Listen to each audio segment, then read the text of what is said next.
आधुनिक बिहार की एक ऐसी घटना जिसको शुरू से शुरू करूं तो सरकार और सिस्टम बुरा मान जाएगा, बीच से शुरू करूं तो समाज बुरा मान जाएगा और अंत से शुरू करूं तो ये परिवार बुरा मान जाएगा।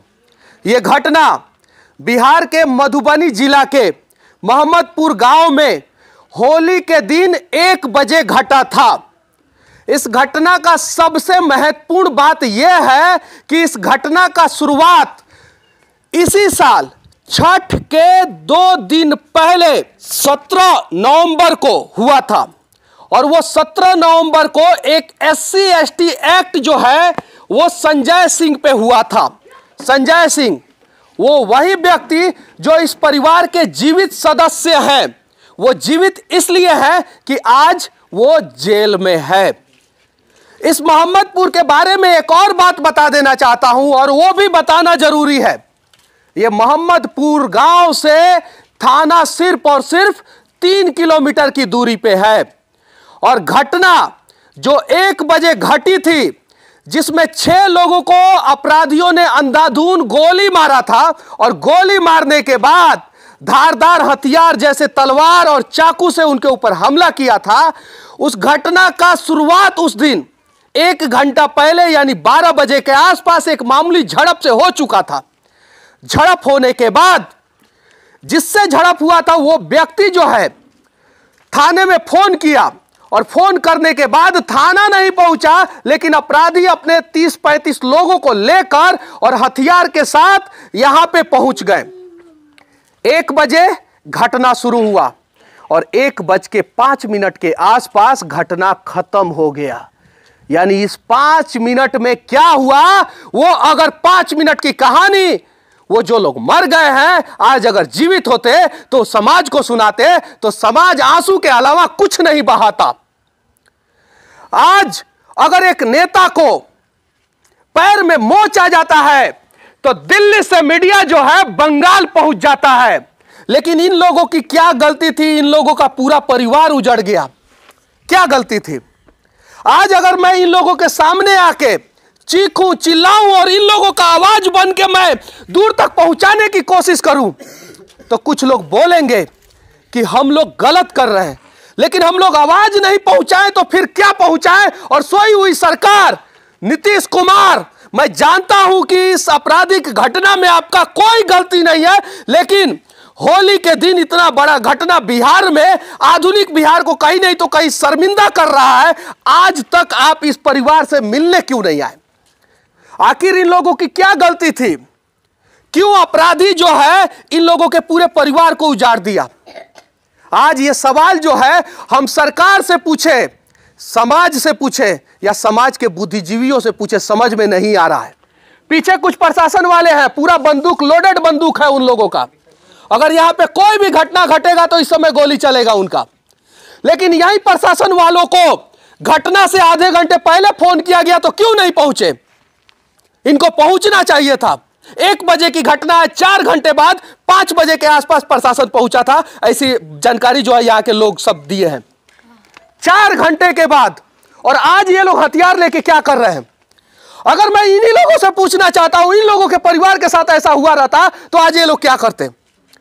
सच्चाई ये है। और एक और दुर्भाग्य की बात मैं इस घटना से जुड़ी हुई बता रहा हूं।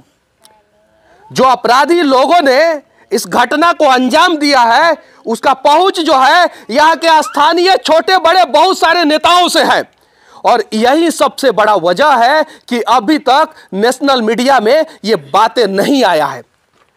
पश्चिम बंगाल में कैंप करने वाले मीडिया, उत्तर प्रदेश के हाथरस में कैंप करने वाले मीडिया, CA और NRC में कैंप करने वाले मीडिया, किसान आंदोलन पे कैंप करने वाले मीडिया, आप लोग अच्छा कर रहे हैं लेकिन आप लोग पक्षपात कर रहे हैं। यहां पे फिर कैंप कौन करेगा और इस परिवार को इंसाफ कौन दिलाएगा? इन बच्चों की क्या गलती है? इस बच्चे की क्या गलती है? इस बच्चे की क्या गलती है? इस बच्चे की क्या गलती है? और एक उस बच्चे की क्या गलती है जिसे कल रात में हम लोग 11 बजे हॉस्पिटल लेके गए? ये परिवार वालों की क्या गलती है? आज क्यों ये लोग इकट्ठा हुए? क्या इन्हें शौक है कि यहां पे आके इकट्ठा होके अपना दुख और दर्द बताएं और दुनिया को सुनाएं? इनकी मजबूरी है, लाचारी है, बेबसी है, इसलिए जो है आज ये अपना दुख और दर्द और आंसू जो है समाज के बुद्धिजीवियों को दिखाने की कोशिश कर रहा है कि शायद ये बुद्धिजीवी अगर अपना मौन व्रत भंग कर ले तो शायद इन लोगों को इंसाफ मिल जाएगा। लेकिन दुर्भाग्य है बिहार का कि आज यहां पे सिस्टम जो है वो लंगड़ा हो चुका है, अपाहिज हो चुका है, और उसी लंगड़ा अपाहिज सिस्टम के सहारे जो है सरकार चलने की कोशिश कर रही है, जो गलत है। और मधुबनी जिला में मोहम्मदपुर गांव में होली के दिन 1 बजे जो घटना घटा उसकी जितनी भी निंदा की जाए वो कम है। और वो आधुनिक बिहार, आधुनिक भारत के नाम पे एक धब्बा है, धब्बा। और नरेंद्र मोदी जी को ट्वीट करना चाहिए था, लेकिन नरेंद्र मोदी जी आज के समय में पश्चिम बंगाल में अपना वोट बैंक की राजनीति कर रहे हैं। सच्चाई यह है, किसी को बुरा लगे फर्क नहीं पड़ता। और ये घटना का शुरुआत अब मैं करने जा रहा हूं। इस घटना का शुरुआत हुआ था एक SC/ST एक्ट से। इन लोगों का मछली का कारोबार है। पोखरा के सामने कुछ आपराधिक गतिविधि के लोग इनके पोखरा में मछली मारते थे और वहां पे दारू का सेवन करते थे। और इसी बात का शिकायत जब इनमें से एक व्यक्ति ने किया तो उन लोगों ने संजय सिंह के ऊपर धारदार हथियार से हमला कर दिया, उनका पैर कटा। और संजय सिंह जब थाने में गए तो थाना में उन्होंने महेंद्र सिंह से इसकी शिकायत की। संजय सिंह ने महेंद्र सिंह से शिकायत की और महेंद्र सिंह ने 40,000 रुपया लेकर संजय सिंह पे ही उल्टा SC/ST डाल दिया, उल्टा SC/ST डाल दिया। और जिस आदमी ने SC/ST डाला था सोमेश्वर भारती, वो इस घटना में था भी नहीं और कहीं दूर था, लेकिन धारदार हथियार से हमला हुआ, उनका पैर कट गया। अब काउंटर केस बिहार में अक्सर होता है और सबसे ज्यादा SC/ST होता है।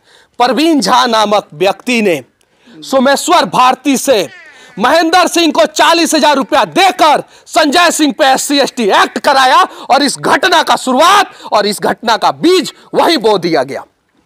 40,000 रुपया, महेंद्र सिंह की लापरवाही, सोमेश्वर भारती का SC/ST और परवीन झा का साजिश संजय सिंह और उनके पूरे परिवार को बर्बाद कर दिया। आज देख सकते हैं।